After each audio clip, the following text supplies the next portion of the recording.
नीति नियम और सिद्धांत से आपने कुछ रमत की तो आपको वो रमत बहुत महंगी पड़ जाएगी। Nobody is above ethics। मैं कई बार एक दृष्टांत देता हूं कि आप इलेक्ट्रिक इंजीनियर बने, जीबी में आपने जॉब शुरू की, जूनियर इंजीनियर बने, फिर सीनियर इंजीनियर बने, फिर एग्जीक्यूटिव इंजीनियर बने, फिर बोर्ड मेंबर बने। After your 30-35 years of practice,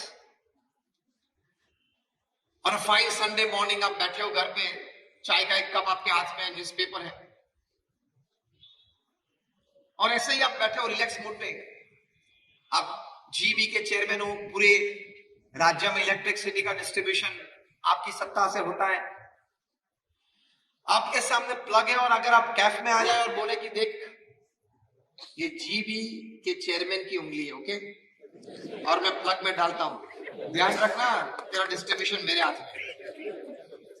ये बोल के भी अगर जीबी का चेयरमैन प्लग में उंगली डालता है तो चिपक जाता है, मर जाता है। Even if you are the chairman of the Gujarat Electricity Board, you don't have the right to put your finger inside the plug। क्यों? इलेक्ट्रिसिटी है वो आपके पद, आपकी प्रतिष्ठा और आपकी पोस्ट को नहीं पहचानती, सिर्फ हार्ड मास को पहचानती है। उसी तरह एथिकल वैल्यूज, जीवन में जो नीति नियम और सिद्धांत है, वो आपके पद, प्रतिष्ठा और पोस्ट को नहीं पहचानती, वो सिर्फ हार्ड मास को पहचानती है। Electricity and ethics, they only know human flesh and blood, nothing else।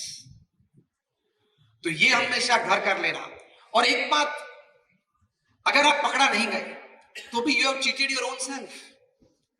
आपका कॉन्साइंस तो आपको बाइट करेगा ही। अंग्रेजी में एक कहावत है कि no conscience no pillow is as soft as a clear conscience. जब आप रात को सोने जाते हो, बेडरूम में जाते हो, लेट जाते हो, तो जो सॉफ्टेस्ट पिलो है गहरी नींद के लिए, वो क्या है? Your clear conscience.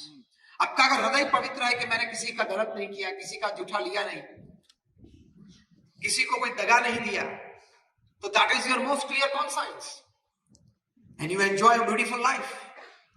जीवन तो इस तरह से जिए कि कोई भी वक्त, आधी रात को भी, कोई भी व्यक्ति के सामने हम खड़े होके उसकी आंख में आंख डाल के सीना ऊंचा करके उसके साथ बात कर सके।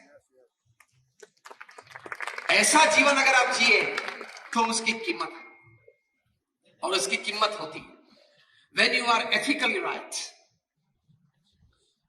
when you have a very clear, high and a pious thought, तो उससे आपकी एक पर्सनैलिटी अगर अलग बनती है, आपका कैरेक्टर वो भी एक अलग बनता है। आपकी पर्सनैलिटी, आपके कैरेक्टर, उसके लिए आपको कोई क्लासेस या ट्यूशन करने की जरूरत नहीं पड़ेगी। आप विचार ऊंचे, स्पष्ट और पवित्र रखें, और जो भी व्यवसाय आप करते हैं उसमें नीतिमत्ता और प्रामाणिकता रखें, फिर आप परिणाम देखना। बिजनेस के लिए आपको दौड़ना नहीं पड़ेगा, बिजनेस आपके पास आएगा। व्यक्तियों के लिए आपको दौड़ना नहीं पड़ेगा, व्यक्ति आपके पास है। प्रमुख स्वामी महाराज कभी दौड़े नहीं व्यक्तियों के लिए, वे सिर्फ 5 कक्षा पास थे, लेकिन इस जीवन भावना से जीते थे, सबका भला हो, अन्यों के उत्कर्ष में हमारा उत्कर्ष वे कहा करते थे, अन्य के सुख में हमारा सुख वे कहा करते थे। उसी प्रकार से वे जीवन जिए। तो हम 1200 संत उनके पास आए और उनके हाथों से दीक्षा ली। हम जो 1200 संत है उसमें 750 से भी ज्यादा संत graduates, post graduates, chartered accountants, doctors और इंजीनियर्स हैं, और उनमें से हमारे 150 से भी ज्यादा संत बॉर्न अमेरिकन और ब्रिटिश सिटीजन हैं।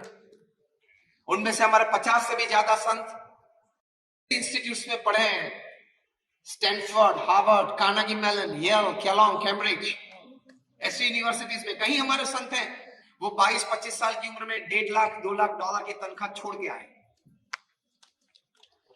ये तो मैंने आपको इसलिए बताया कि आपको ये न लगे कि कुछ जमा नहीं होगा संसार में, इसलिए यहां चल पड़े। कुछ जमा नहीं होगा, कुछ ठीक नहीं लगा होगा, कुछ जॉब नहीं मिलती होगी, तो सोच लिया कि चलो ये भगवे कपड़े पहन ले, सन्यास ले ले, तो कुछ 2 दिन में कुछ रोटी वोटी मिल जाएगी। ऐसा नहीं।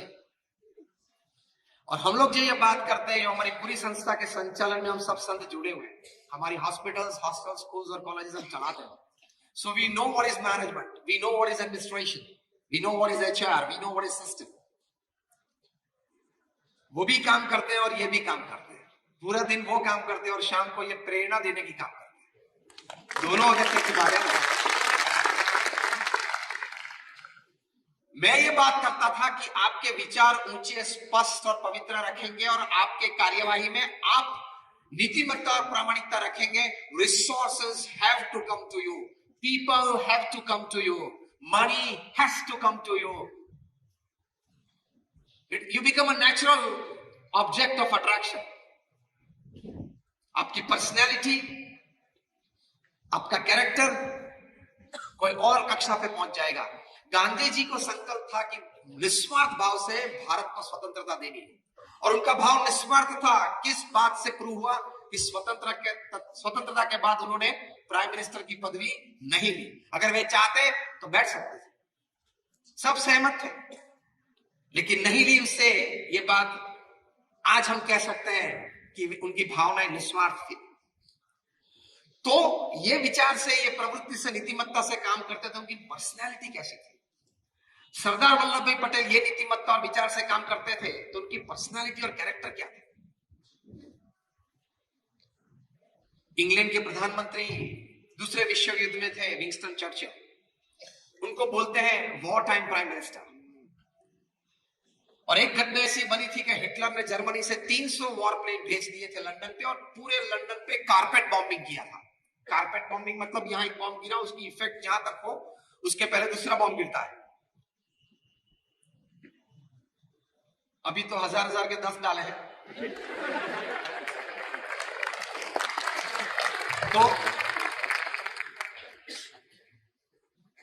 उस वक्त विंस्टन चर्चिल, जब पूरे इंग्लैंड की प्रजा बैठ गई थी नामोश, एक डर में, तब उन्होंने वी फॉर विक्ट्री सिंबल दिया था, सबको प्रेरणाएं दी थी और पूरे समाज को अपने साथ चलाया था, उठाया था. वी फॉर विक्ट्री आज हम वो क्रिकेट मैचेस में वगैरह में भी यूज करते हैं.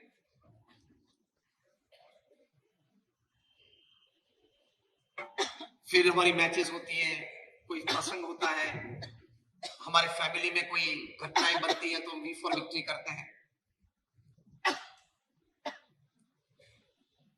तो ये विंस्टन चर्चिल ने ये सिंबल दिया था. वे बोलते थे कि I am not afraid of Hitler, but I am afraid of that half naked फकीर ऑफ इंडिया, गांधी जी.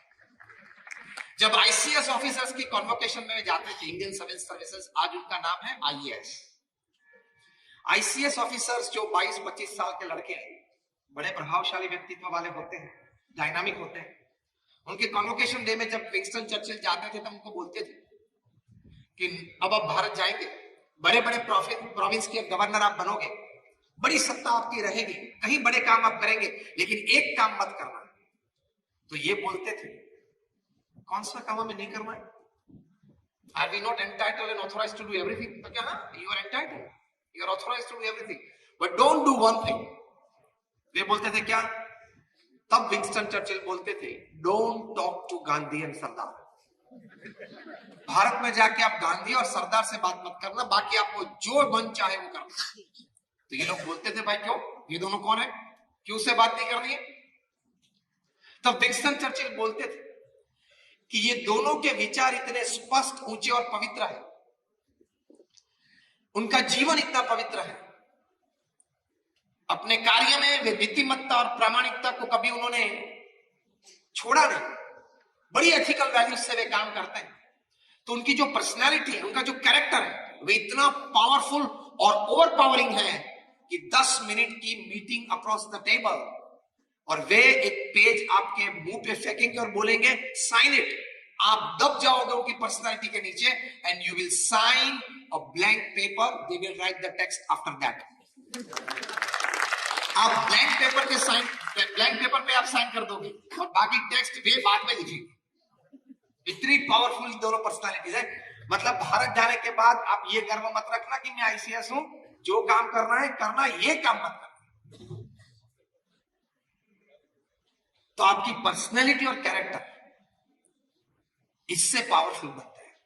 और जब आप इस वजह से, इस कारण से अपनी पर्सनैलिटी और कैरेक्टर डेवलप करते हो, तो आ जाते हैं लोग, आ जाते हैं व्यवस्थाएं, आ जाती है समृद्धियां, आ जाती है। गांधी जी को संकल्प हुआ कि कांग्रेस के लिए, जब भारत की स्वतंत्रता लड़ाई चल रही थी, पैसे की जरूरत है, उन्होंने अपील की कि हर एक भारतीय 1 रुपया डोनेशन करे।